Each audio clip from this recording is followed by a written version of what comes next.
Ok, donc c'est parti. Donc voilà, hein, je vous disais, le principe, ça va être là pendant quelques séances de faire des révisions sur les chapitres les plus délicats, je dirais. C'est ceux qui demandent certainement d'avoir vu, en plus d'avoir lu son cours, mais d'avoir eu une séance, je dirais, avec un enseignant pour vous expliquer vraiment les subtilités des différents chapitres. Parce qu'il y a quelques chapitres comme cela que je reverrai, qu'on reverra ensemble. Et j'attends aussi vos propositions. Je pense que je vous l'avais déjà formulé. Je n'ai pas eu de retour. J'attends aussi des choses de vous, hein. C'est-à-dire que si effectivement, bonjour Youssouf, si effectivement il y a des chapitres sur lesquels vous voulez qu'on revienne, parce que ça a été compliqué, ou parce que vous avez été absent, hein, tout simplement, ou parce que vous n'avez pas pu suivre la vidéo et que le replay ne vous a pas suffi, n'hésitez pas à me faire des propositions sur les chapitres qu'on a déjà vus. Elle est dans quel cours la fiche Excel? Je réponds à votre question tout de suite après Élise. Mais donc, simplement vous dire, je suis à votre écoute. D'accord? Moi, je suis là pour vous. On a balayé pratiquement 95% du programme que l'on devait faire cette année. Il nous reste 2 petits chapitres qu'on verra un peu sur la fin, qui ne sont pas les chapitres très compliqués.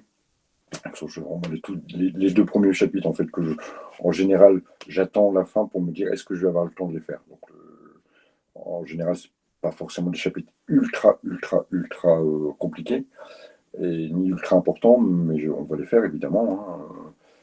Mais j'attends souvent la fin pour me dire, bon voilà, si j'ai pas le temps de les faire, au moins c'est pas très grave par rapport à l'avancée à notre rythme, en fait. Et pour être très honnête avec vous, étant donné que c'est la première fois que je faisais le cours globalement en distanciel avec des morcellements de cours d'1 heure et non pas d'1 heure et demie, je ne sais pas trop comment on allait avancer. Bon, a priori, on a plutôt avancé assez rapidement. Peut-être j'ai été un peu trop vite sur certains chapitres, c'est pour ça que je me permets de prendre 1 ou 2 semaines pour consacrer des heures au temps de révision et à la révision des chapitres les plus importants. Alors, pour répondre à votre question, Élise, normalement, dans votre NetCampus, au jour d'aujourd'hui, donc à un cours daté, donc à la suite des cours vidéo, hein, un cours daté au jour d'aujourd'hui, donc au 13 avril, vous avez, je vérifie qu'il est bien ouvert, oui, Paris-Lyon, vous, il est massif, je ne sais pas. Est-ce que vous avez la vue de la feuille Excel, les autres? Non? Est-ce que vous pouvez actualiser votre... Peut-être qu'il fallait que j'ouvre les 2 cadenas. Je n'ai pas fait trop gaffe. J'ai actualisé, j'ai pas non plus. Réactualiser de nouveau, peut-être match de ligne. A priori, c'est ouvert. Hein. J'avais peut-être pas ouvert le 2e cadenas. En fait, j'ai 2 cadenas, donc il y en a une que c'est peut-être que pour Lille et un au national. Peut-être que ça fonctionne comme ça. J'ai pas vraiment fait attention. Donc actualisez et dites-moi si vous avez bien le fichier Excel ou sinon je peux vous l'envoyer éventuellement si vous n'y avez pas accès. Je vais vous le mettre à l'écran. C'est bon, merci. Ok, super. Je vais juste le mettre à l'écran, présenter maintenant. Voilà. Donc normalement, vous avez une feuille Excel qui est composée donc, de 4, un fichier Excel, un classeur Excel qui est composé de 4 feuilles. Le sujet de l'année 2012, j'ai repris uniquement le sujet, bien sûr, qui concernait la partie des coûts complets. Une feuille de correction de l'année 2013, en sachant qu'en 2012, erreur dans la date, ça veut dire quoi? Je ne sais pas ce que ça veut dire. Ah oui, 13-3. Ouais, vous l'avez eu le 13 mars. Ouais, je viens de le voir. Exact. J'avais oublié. Voilà, j'ai corrigé. Désolé. Donc, mais normalement, ça devait être le dernier, normalement, ou le dernier ou l'avant-dernier, parce qu'il y a aussi ceux des provinces. Bon, j'espère que tout le monde l'a, c'est bon. effectivement, je n'avais pas forcément mis la bonne date. Voilà.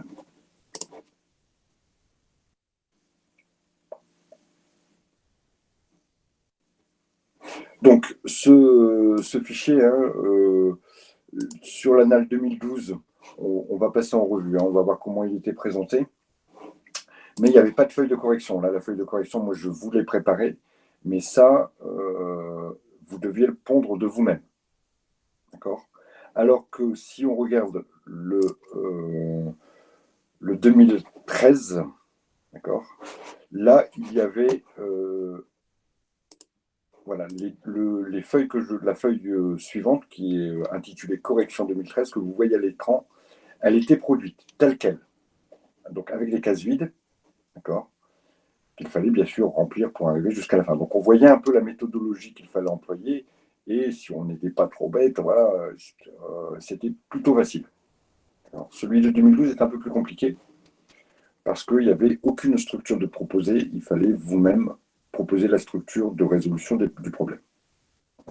Donc ce que je vais faire, c'est que je vais m'appuyer sur celui de 2012 pour pouvoir réexpliquer le tout, d'accord. Après, en fonction du temps que ça va nous prendre, je vous laisserai peut-être un petit temps pour préparer un peu celui de 2013, ou au moins tableau par tableau, commencer à faire vos remplissages et après voir un peu la correction, d'accord. On verra le temps que ça nous prend. Et puis éventuellement, bien sûr, si vous avez des questions, des réexplications à demander, c'est le moment, hein, parce que je considère qu'on a fait une fois les chapitres en TD, on aura fait une fois le chapitre en révision. A priori, pour moi, si personne ne me pose de questions, si personne ne revient sur des points, ou si les personnes n'ont pas assisté à la séance, là, c'est plus mon problème.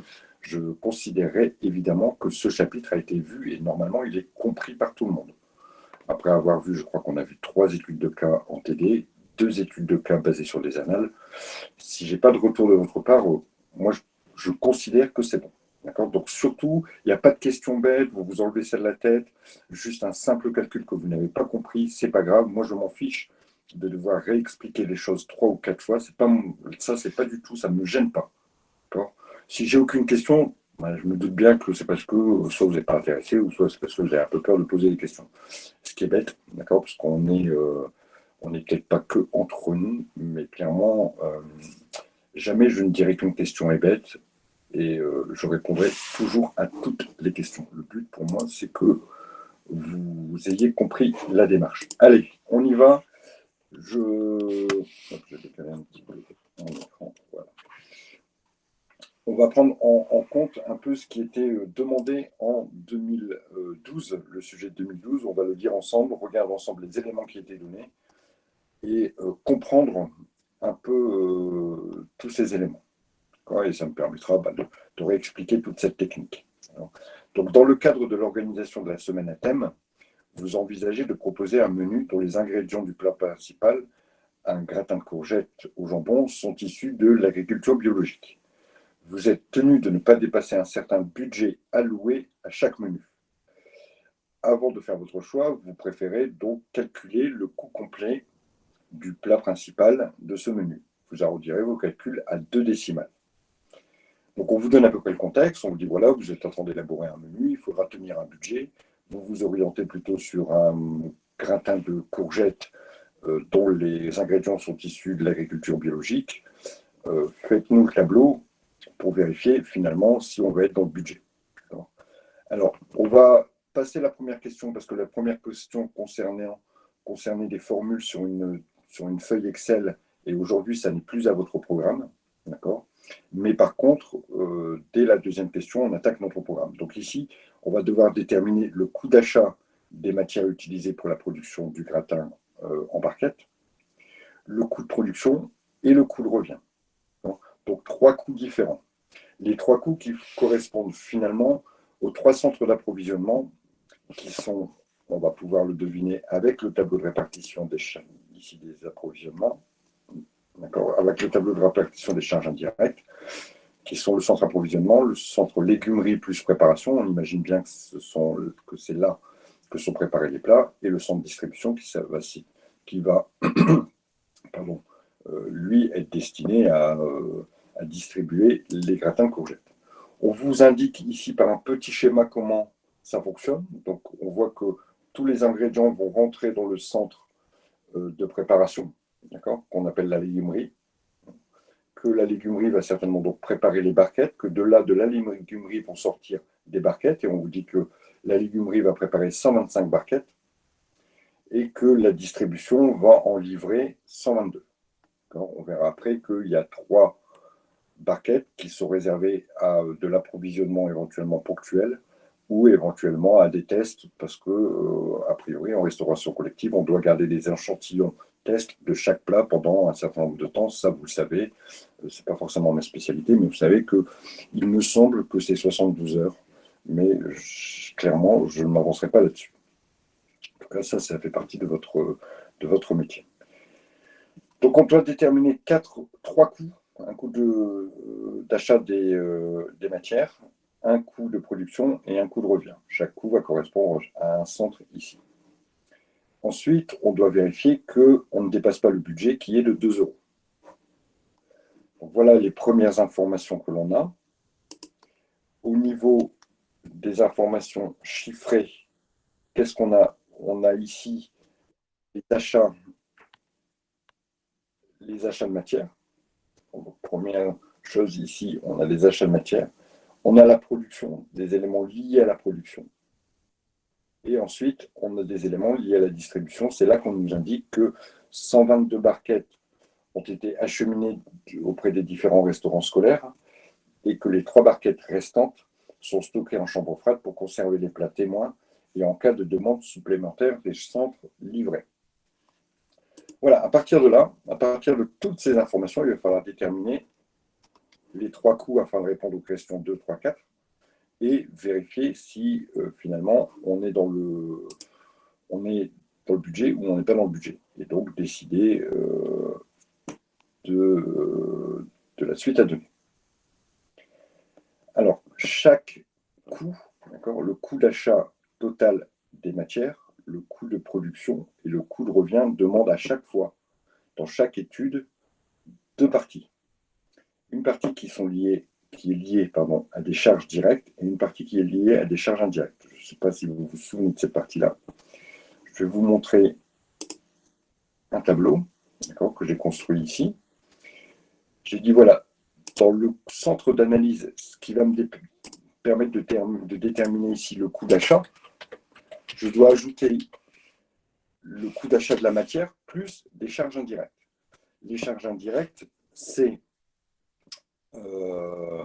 le prix des gens qui vont travailler, pour passer les commandes, il va bien falloir payer une ligne téléphonique, envoyer peut-être des emails, donc des ordinateurs. Donc, il y a un certain nombre de charges qu'il va falloir rajouter à chaque fois que je passe des commandes, en plus du prix de la commande que j'ai passée.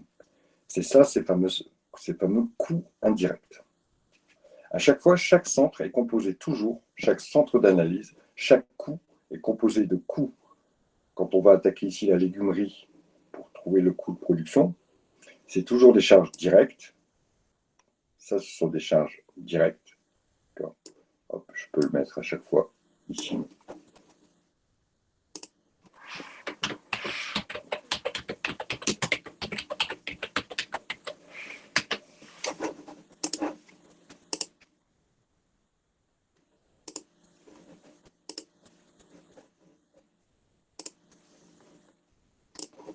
Voilà, tout ça, ce sont des charges indirectes. Et j'ai aussi des charges indirectes. Donc, des charges directes et des charges indirectes à chaque fois. Donc, quand on arrive sur le premier centre, ici, on voit que c'est le tableau de répartition des charges indirectes. Pour calculer les charges indirectes, d'accord, se fait donc sur les 3 centres, approvisionnement, et on a réparti en fait ces charges-là. Se fait sur une première partie, l'approvisionnement, deuxième partie, la préparation, et troisième partie, la distribution. Si vous vous souvenez, quand j'avais fait ce cours-là, je vous avais montré 3 petites usines avec à chaque fois des produits qui rentraient. Donc il y avait le coût du produit plus le coût du bâtiment, plus le coût de structure. Donc le produit il sortait avec un nouveau coût auquel on avait ajouté les 2 coûts, direct et indirect. En général, il était stocké. Ensuite, il rentrait dans un autre bâtiment, il ressortait, etc. etc. Je peux, à la limite, peut-être reprendre si. Hop, pour montrer comment on avait travaillé ça.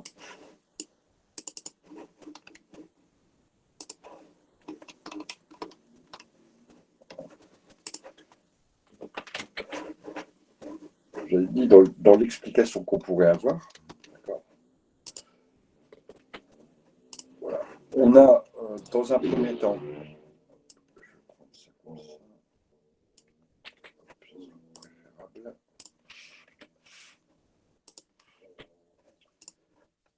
voilà, je vous avais dit, voilà.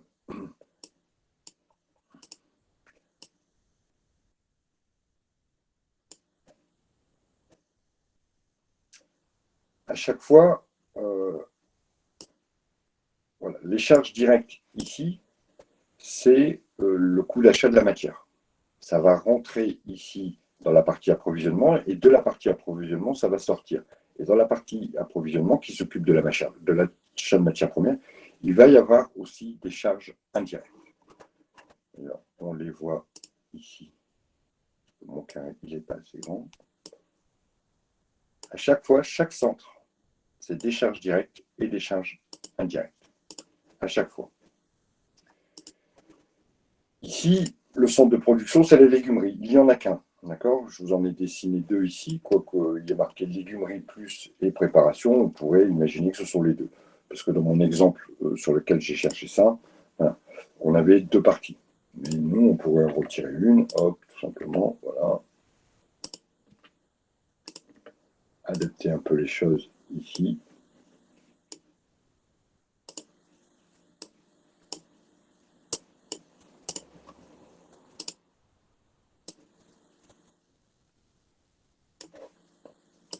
Voilà.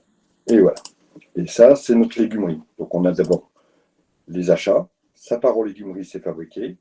Ça sort de la légumerie, c'est stocké. Et ensuite, c'est distribué. D'accord? Voilà nos trois centres. Et ça, on le sait à cause de ça. À chaque fois qu'il y a des coûts d'unité d'œuvre, c'est un centre d'approvisionnement, ce qu'on appelle un centre d'analyse. Donc, finalement, je cherche à calculer le coût des courgettes une fois qu'il sera rentré dans le centre d'analyse. Donc d'abord, le coût des courgettes. Ici, je reprends des données. Ces données-là, elles sont issues du sujet. D'accord. On me dit que j'ai acheté 170 kg de courgettes, que je les ai payés 1,39 €. Ce n'est pas très compliqué. Hein. Je mets dans la partie quantité 170 kg à 1,39 €, ça me fait 236 €. Aucun problème.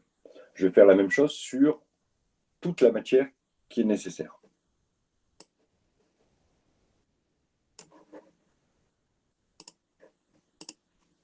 Ça, ce sont mes charges directes. Dans le centre approvisionnement, celui qui va s'occuper des achats, ce sera toujours la même chose. Ce sera toujours le coût d'achat de la matière première plus les charges indirectes. Les charges indirectes, elles, sont toujours issues du tableau de répartition des charges indirectes. Ce tableau-là, qui me dit, voilà comment vous allez utiliser les choses. À chaque fois que vous allez acheter 1 kg de matière, vous allez rajouter 43 centimes. Et en fait, comme vous en avez acheté 261, finalement, on va retrouver le total de répartition nécessaire. Donc, à chaque fois que j'achète 1 kg de matière, ça coûte 43 centimes. Donc, comme ici, évidemment, j'ai acheté 170 kg de courgettes, à 43 centimes, c'est le coût du bâtiment, c'est le coût aussi des personnes qui travaillent, etc., etc. Ça veut dire que maintenant, le kilo de courgettes, une fois qu'il a été acheté, tout compris, il coûte 1,82 € pour 170 kg. Est-ce que vous avez compris la méthodologie du coût direct, c'est le coût d'achat de la matière, et ensuite des charges indirectes? Okay, je vais le réexpliquer, Élodie. Donc, je réexplique. À chaque fois, écoutez bien Alicia, je vais réexpliquer.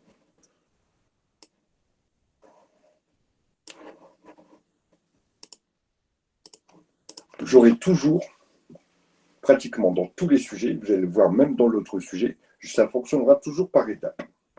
La construction du coût se fait toujours par étapes. On aura toujours, à un centre près, on aura toujours de l'approvisionnement, de la fabrication et de la distribution. C'est toujours pareil. Toujours pareil. De temps en temps, la fabrication est divisée en 2 étapes. Mais ça ne va pas changer grand-chose. Au lieu de travailler sur une étape, on fera 2 étapes. Mais à chaque fois, ces étapes, approvisionnement, fabrication, distribution, toujours ces 3 étapes, à chaque fois, à chaque étape, je vais avoir des coûts directs et des coûts indirects. Prenons la partie approvisionnement. Je vais donc acheter la partie approvisionnement, s'occupe de l'achat de matière. En fonction, bien sûr, de ce que je vais étudier, la matière sera différente. On avait étudié une fois des poêles et des wok. Ici, c'est un plat. Donc, le plat, la matière, c'est les ingrédients qui vont composer le plat. Il va falloir acheter à chaque fois ces ingrédients. Quel est le coût de ces ingrédients? Ces ingrédients coûtent le prix d'achat au fournisseur, évidemment. Mais évidemment, la personne qui va acheter, il faut bien la payer, cette personne.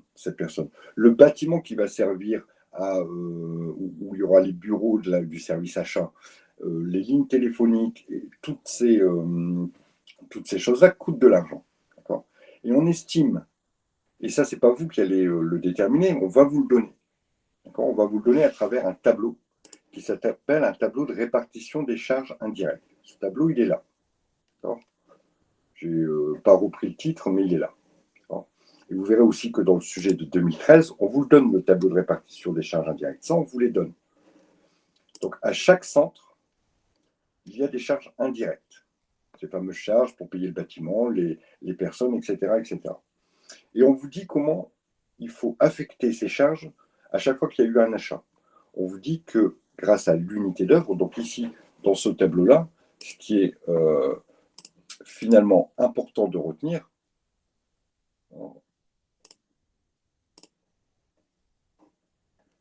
c'est comment je vais affecter mes charges. Hop, je vais ça, hop, remplissage. Ok, remplissage, couleur, on va mettre du rouge. Et on va mettre une épaisseur un peu plus importante. Ça, c'est important. C'est une donnée importante. Je sais que pour la personne qui va s'occuper, ou pour le centre, la partie qui va s'occuper des achats, je vais devoir rajouter, à chaque fois qu'ils achètent 1 kg, je dois rajouter 43 centimes.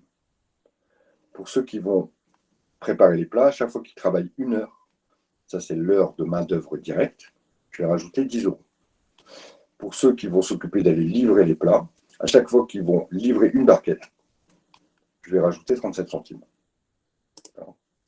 Donc, ici, les informations finalement qui sont importantes, voilà, c'est ces 2 informations-là. Le reste, finalement, je ne m'en soucie pas trop, ça ne va pas me servir dans mes calculs en tout cas. Donc ici, autre chose qui a été importante pour l'approvisionnement, c'est la partie des achats que je retrouve ici. On va me dire combien je vais payer la matière. Et là, en l'occurrence, dans l'énoncé, on me dit vous allez acheter 170 kg de courgettes, vous allez acheter 45 kg de jambon, 6 kg de sel, etc. etc., etc. D'accord? Pour tout ça, je vais l'acheter. Et en plus, à chaque fois que j'achète 1 kg, je vais rajouter 43 centimes de charge indirecte. Finalement, dans les devoirs, on a toujours ces chiffres qui apparaîtront toujours sur le nom. Le coût d'une unité d'œuvre, oui, bien sûr, c'est le nom que ça s'appelle. Ça s'appelle comme ça porte le nom, ça porte ce nom-là. On va vous dire quelle est la nature, on va vous donner la nature de l'unité d'œuvre, on va vous dire voilà, là, à chaque fois qu'il va y avoir 1 kg d'acheté, il faudra rajouter autant. Alors, soit les 43 centimes, on va vous demander de les calculer, c'est pas très compliqué, c'est le total 112 divisé par 261. C'est-à-dire combien il va y avoir au total de charges divisé par le nombre d'unités d'œuvre. Mais dans tous les cas, à chaque fois, on va vous le donner. Donc ici, je dois rajouter 2 choses. Le coût de la matière. Donc les courgettes, j'en ai acheté 170 kg et je les ai payées 1,39 € le kilo. En plus, je vous ai dit tout à l'heure, n'oubliez pas, il y a toujours des charges directes, des charges indirectes. Donc à chaque fois, charge directe, charge indirecte. À chaque fois. À chaque fois que j'achète 1 kg, ça me coûte 43 centimes. Donc pour acheter 170 kg, ça me coûtera 170 kg fois 43 centimes, ça me coûtera 73,10 € en plus. Donc, ce qui veut dire que mes courgettes, finalement, pour les acheter, ça me coûte au total 1,80 €. 1,39 € le prix du kilo de courgettes, plus 43 centimes de charges indirectes pour payer le bâtiment, les hommes, etc., etc. Donc, je vais faire exactement la même chose, les mêmes calculs sur tous les autres ingrédients, avec la même méthodologie. Je regarde le coût d'achat. Ici, le jambon, j'en ai acheté 45 kg, je l'ai acheté 8,80 €, plus 43 centimes par kilo. Donc finalement, il me coûte 9,23 €. Etc., etc., etc. Est-ce que vous avez un petit peu mieux compris ou je peux recommencer encore une fois? Ça, je vous dis, si vous ne comprenez pas dès le départ, c'est mort. En fait, moi, le truc que j'arrive pas en calcul, c'est trouver par exemple le 73,10. Par moi, j'ai fait 170 divisé par 0,43, mais ça ne me fait pas ça. Je ne sais pas comment vous avez fait pour trouver le 73. C'est juste ça qui me bloque. D'accord, 73. 73. Je ne vois pas 73. Pour la courgette. 73,10 €? Ouais. 170, je n'ai pas fait d'erreur. Hein, donc voilà. 170 multiplié par 0,43. Si à chaque fois que j'achète 1 kg, ça me coûte 43 centimes. Quand j'en achète 170, je multiplie par 0,43 et ça me donne 73,10. Est-ce que c'est bon pour vous? Ah oui, je crois en fait, j'avais juste divisé ou multiplié en fait. Ouais. Je vais marquer le calcul là. Ici, le calcul, c'est 170 multiplié par 0,43. C'est égal à 73,10. OK pour ça? Après, il y avait une autre question.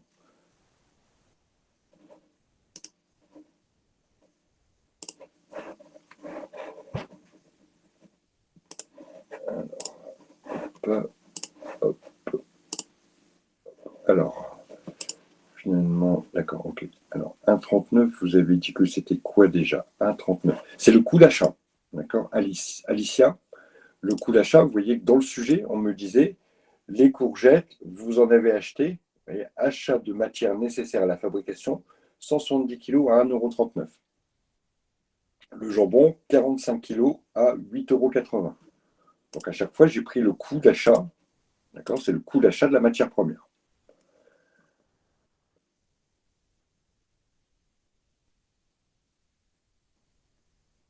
Du coup, c'est le même calcul partout, évidemment, Alicia. Et Majdoline avait donné vous avez donné la bonne indication, effectivement. Pas d'autres questions? Je peux continuer? Ok. Alors, imaginons que vous avez acheté donc votre matière et que cette matière, elle a un nouveau coût maintenant, hein, d'accord? Puisque mes courgettes, elles valent 1,82 € le kilo. Tout ça va rentrer dans la production. Donc, vous imaginez les courgettes, le jambon, tout ça rentre dans l'atelier de production. Donc, les charges qui sont générées de façon directe dans l'atelier de production, c'est toujours la matière première. D'accord? C'est pour ça qu'on retrouve ici ma matière première. Pour fabriquer, eux, ils vont s'occuper de fabriquer des barquettes de gratin. Donc, pour ça, qu'est-ce qu'ils ont besoin? Ils ont besoin de tous les ingrédients. Et à chaque fois, ça sera toujours pareil. On va reprendre la matière première qu'on va faire re-rentrer dans un autre processus qui est le processus de production, de fabrication. Voilà pourquoi je reprends toujours ma matière. Et ça sera toujours pareil, hein, d'accord? Vous pouvez apprendre les choses comme ça. Dans le premier sens, la matière arrive, je dirais, brute, d'accord? On va lui rajouter le coût des personnes qui ont fait les commandes. Elle va ressortir donc avec un nouveau coût. Et vous imaginez là, dans mon petit processus ici, que maintenant, la matière première, elle rentre en fabrication. Donc en fabrication, de quoi j'ai besoin? De matière première. Donc je vais reprendre tout ce dont je vais avoir besoin ici. Je reprends 170 kg, 45 kg, tout ça, je vais le consommer. D'accord? Donc tout ça, ça va avoir un coût, et le coût, bien sûr, il est issu du tableau que j'ai calculé précédemment. Vous voyez qu'ici, je reprends, il est 1,82. Donc le coût qui est ici, il est 1,82. C'est le coût qui est issu du tableau précédent. Coût issu du coût d'achat. On l'appelle ce coût-là, on l'appelle le coût d'achat. Lui, ici, ce que j'ai calculé, c'est le total coût d'achat. J'aurais dû plutôt marquer total coût d'achat.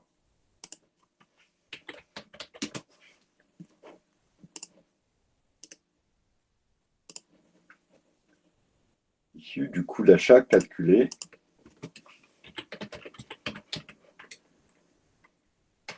précédemment.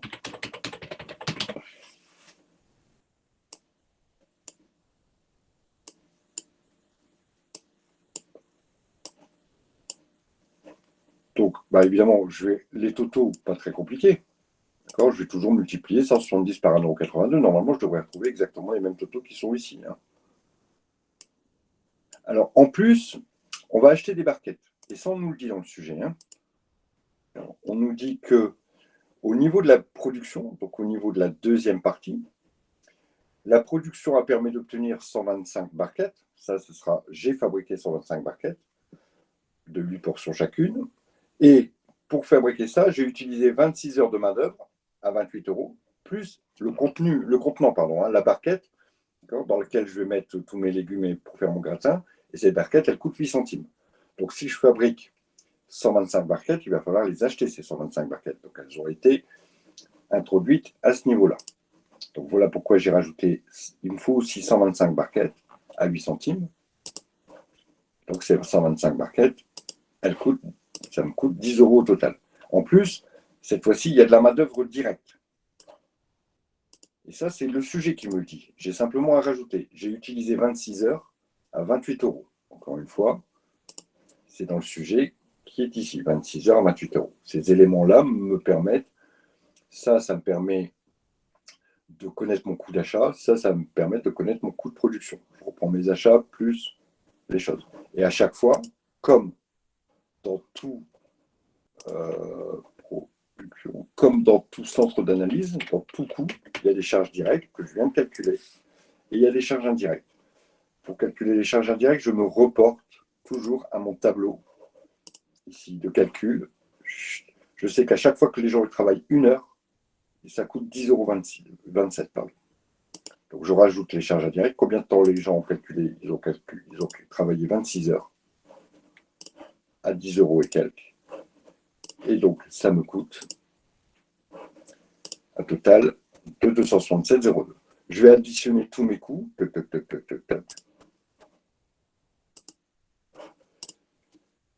Et ici, au total, ça m'a coûté 1900 € et 81 centimes. Pour fabriquer quoi? Pour fabriquer 125 barquettes.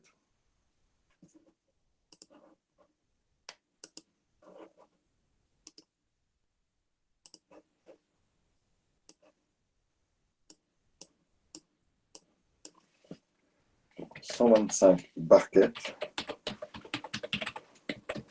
ont été produites.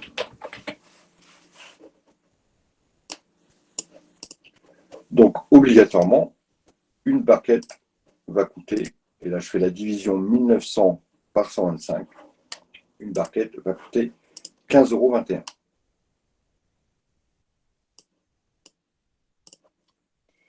Y a-t-il des questions?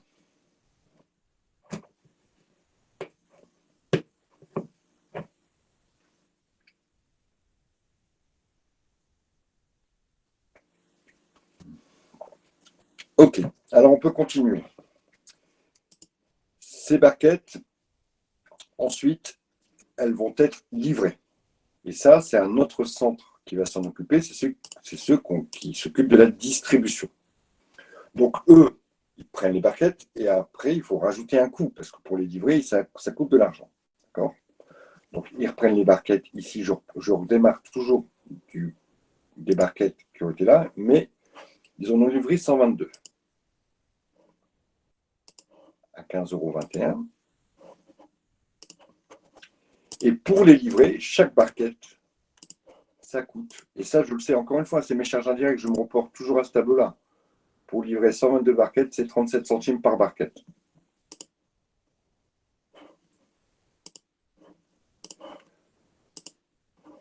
Donc finalement, ma barquette, elle me revient livrée. Ça a coûté, avec tout le processus de calcul, ça a coûté 15,58 €. Est-ce que je suis bon ou pas bon? La barquette, elle fait 15,58 € et n'oubliez pas que dans une barquette, il y a 8 portions. Encore une fois, c'est le sujet qui me le dit. La portion, donc, coûte 1,95 €. Parce qu'on nous le dit dans le sujet, Élise. On nous dit dans le sujet, voilà, vous voyez, au niveau de la distribution, on nous dit 122 barquettes de gratin ont été acheminées auprès des restaurants. Et il y en a 3, effectivement, qui n'ont pas été acheminées. Elles sont gardées pour les tests et pour éventuellement livrer des choses supplémentaires.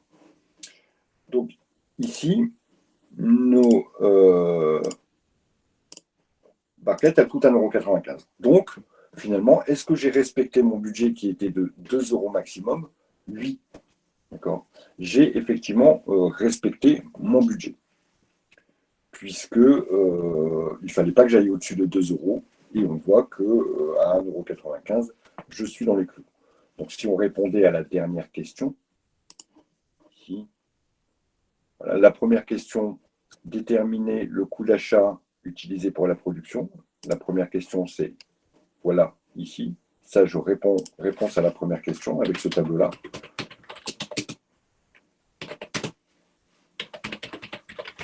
Donc, c'est la question 2 du...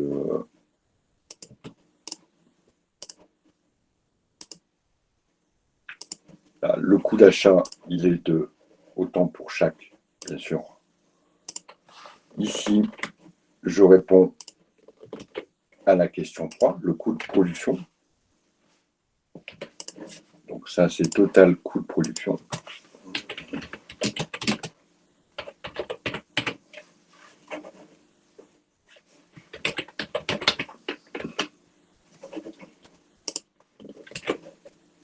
Ici, je vais répondre à la question 4. Et ici, grâce à ça, je vais répondre à la question 5. Voilà, en disant effectivement, je suis en deçà des 2 €, donc j'ai respecté mon budget. Donc, effectivement, le gratin en courgette, je peux le garder au menu. Y a-t-il des questions?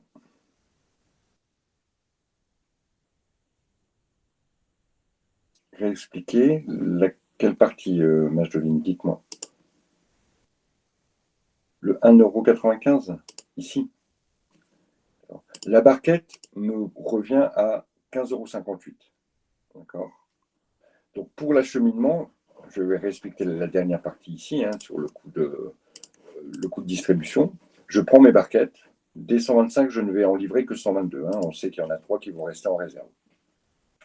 Et pour livrer une barquette, le sujet me dit qu'à chaque fois, le centre de distribution, ça coûte 37 centimes pour la livraison. On suppose que c'est les frais d'essence et tout le tralala. Donc, pour ça, je rajoute à chaque fois 37 centimes pour chaque barquette livrée. Donc, j'en ai livré 122, je rajoute 37 centimes. Donc, finalement, il y a 45,14 € au total qui vont être ajoutés. Donc, je refais mes totaux ici. Donc, pour livrer, fabriquer, acheter tout ce qu'il faut, au total, pour 122 barquettes, ça m'a coûté 1 900,76 €. Donc, ma barquette me revient à 15,58 €. Quand je reprends ce prix-là, coût de la portion, étant donné qu'il y a 8 portions par barquette, ça c'est le sujet qui me dit.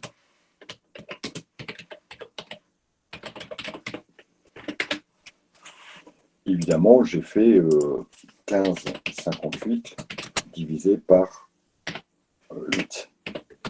C'est égal à 1,95 €. Voilà comment j'ai trouvé mes 1,95 €. La portion coûte 1,95 €. La barquette, 15,58 €. Comme il y a 8 portions par barquette, la portion coûte 1,95 €. Et comme moi, mon budget, c'est 2 € par repas, enfin par plat principal, et que la portion, c'est le plat principal, alors je suis bien dans le budget, puisque le budget, c'était maximum 2 € et que moi, je suis à 1,95 €.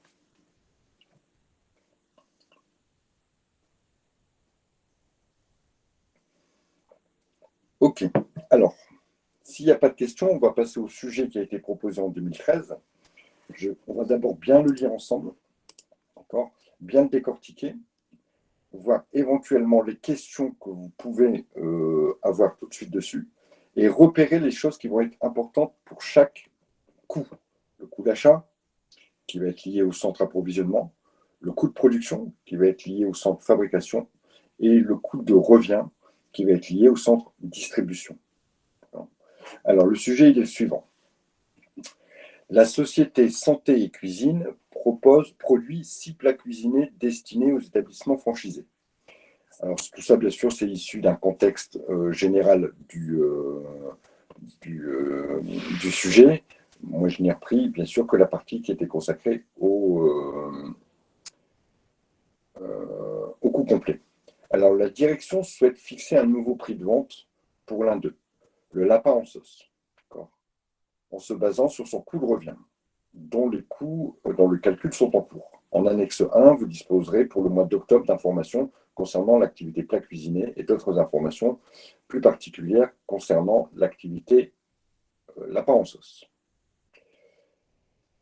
À l'aide des annexes, calculez le coût de revient du lapin en sauce en remplissant les tableaux qui étaient fournis et donc on verra dans la feuille correction. Donc on nous dit, ben voilà, finalement, vous allez devoir étudier ce fameux lapin en sauce. Et donc il va falloir déterminer le coût de revient. Le coût de revient, c'est le dernier. Donc obligatoirement, pour faire le coût de revient, il va nous falloir le coût d'achat des matières, le coût de production, et évidemment, on va pouvoir en déterminer à partir des deux premiers coûts le coût de revient. Ensuite, dans la deuxième partie, on parle d'une marge et on veut savoir blablabla, blablabla, mais pour l'instant, on va s'atteler, nous, à la première partie, calculer le coût de revient. Alors, on nous dit, voilà, le coût d'achat de matières premières, il est de 28 000 euros. Le nombre de plats qui ont été fabriqués, 25 500. Le nombre de plats qui ont été vendus, 25 200. Tout ça, ce sont des informations importantes que je vais reprendre après, petit à petit. On nous donne aussi des quantités de stock. On nous donne aussi voilà, les achats, la composition du plat, les charges directes pour le lapin en sauce et le nombre de plats fabriqués pour les périodes. Alors, ces premières données-là, elles ne sont pas très intéressantes. Pourquoi? Parce qu'elles concernent tous les plats. Et nous, on nous demande d'étudier que le lapin en sauce. Donc ça, pour l'instant, ce n'est pas forcément quelque chose qui va m'intéresser. Par contre, j'ai les achats de matière, j'ai aussi la composition du plat, hein, comment il est composé, et puis j'ai tous les autres charges. Et on nous donne donc ces fameux tableaux. Donc, dans la première partie, ici, je vais vous laisser 3-4 minutes, d'accord, pour compléter la première partie. Donc, qu'est-ce que vous devez faire? Vous devez mettre les coûts d'achat du lapin et les produits d'accompagnement. Ensuite, vous devez y intégrer les charges indirectes d'approvisionnement. Je vous laisse faire, ce n'est pas très long. Hein. Normalement, vous avez vos fichiers. Vous pouvez donc reprendre vos fichiers. Et moi, je fais la correction d'ici, allez, 2-3 minutes, hein, pas plus. Hein. Ça va assez vite, il n'y a rien de très compliqué. Voilà, je vous laisse faire 2-3 minutes. Par contre, n'hésitez pas, s'il y a la moindre question, évidemment, vous m'interrogez et vous me demandez ce qui vous chagrine.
Alors,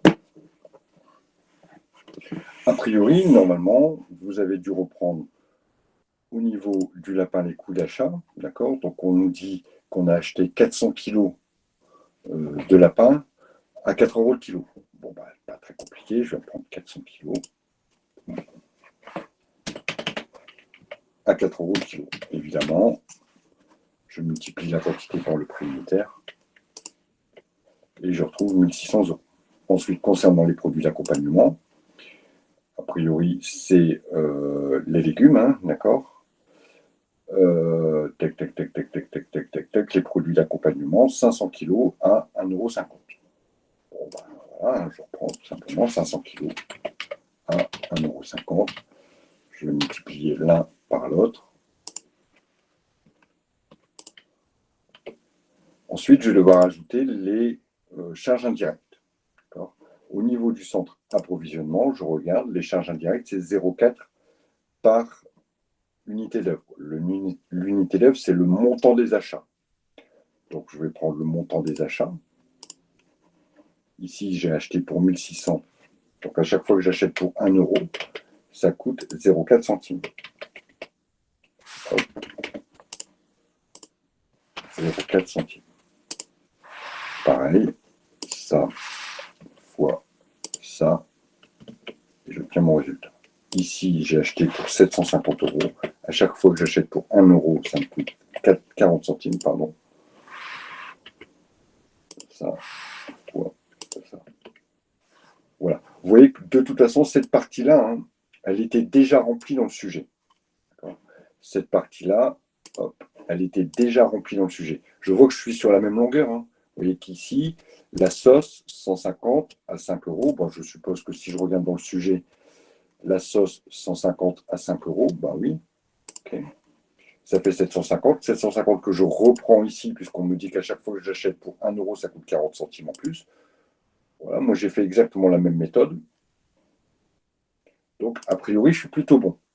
Ensuite, donc ici, évidemment, finalement, le coût d'achat pour mes 400 kg de lapin, au total, ça a coûté 2240 €.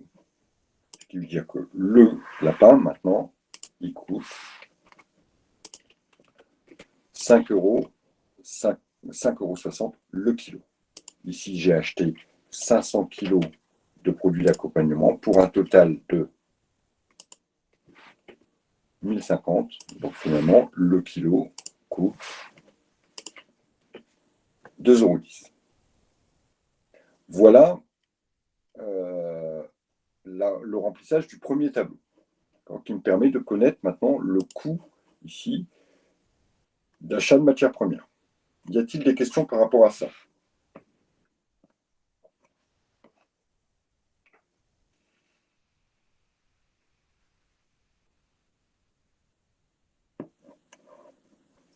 Ok, bon. Si tout va bien, ça marche.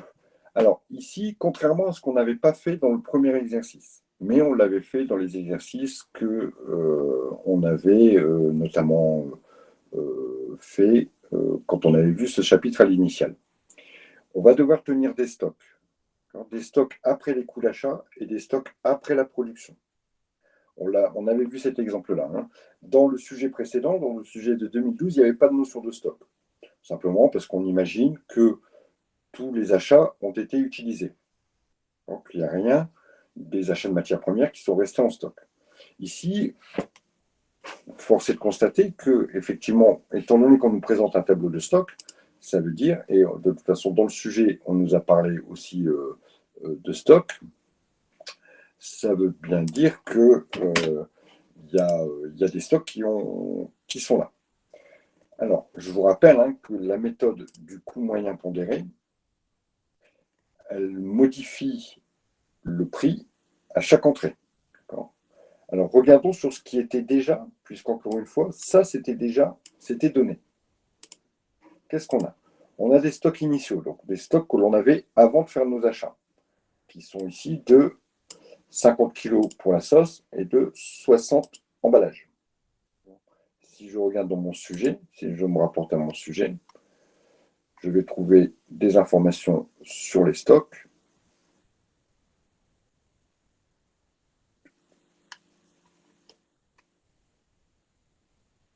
Alors, le nombre de... Alors, les achats de matières premières se montent à 28 000, d'accord. Voilà, les stocks. Pardon, j'ai été un petit peu perdu. Les stocks initiaux au début. Donc, on voit bien qu'au niveau de la sauce, 50 kilos et au niveau des emballages, 600 unités. Donc, normalement, je devrais les retrouver ici. C'est bien 50 kilos et 600 unités. Très bien. Donc, je dois reprendre le stock initial qu'il y a. Je dois rajouter l'entrée que j'ai fait grâce à mon tableau précédent et recalculer. Pareil, je vais vous laisser faire l'espace de 2-3 minutes, pas plus, hein, parce que je voudrais corriger cette partie de stock et ensuite vous laisser jusqu'à la séance prochaine pour terminer l'exercice. Donc, je vous laisse 2-3 minutes pour les stocks. Je rappellerai la méthode du coût moyen pondéré. Et puis ensuite, je vous laisserai faire pour la suite de l'exercice.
Alors, concernant les stocks, je vais d'abord reprendre le stock initial. Donc, je l'ai cherché dans mon sujet. J'ai repéré que les stocks étaient ici. Donc, j'ai repéré que le lapin, il y en avait 200 kg à 5 euros. 200 kg, stock initial, 200 kg à 5 euros. Ce qui me donne 1000 euros. Au niveau des entrées, j'ai rentré 400 kg. Donc, je rentre mes 400 kg de lapin. Je les rentre à 5,60 euros. D'accord. Donc, ce prix ici, il est toujours issu du tableau précédent. Donc, cette fois-ci, évidemment, hop, je peux faire ce calcul-là. Je le rentre à 2240, pour 2240. Quel est son nouveau prix? Donc, au total, maintenant, j'en ai 600 kg. Pour un total de ça plus ça. Pour un total de 3002, ça veut dire que le nouveau prix, hein, ici, il est de 5,40 euros. Ça, ici, cette donnée-là, là, qui est relativement importante, je vais la mettre en rouge. Voilà. Ça, c'est grâce au calcul du coût moyen unitaire pondéré. Alors, normalement, ça, vous devez le maîtriser. Hein. On fait d'abord le total en coût, le total en quantité, et ensuite on divise le total valeur par la quantité. Et on obtient un nouveau prix, un nouveau coût moyen pondéré. On verra les sorties par la suite. On va d'abord parler des produits d'accompagnement. Les produits d'accompagnement, eux, on sait qu'au niveau du stock, il y en a 100 kg à 2 euros. 100 kg à 2 euros. Donc pour 200 euros. J'en ai rentré 500 kg.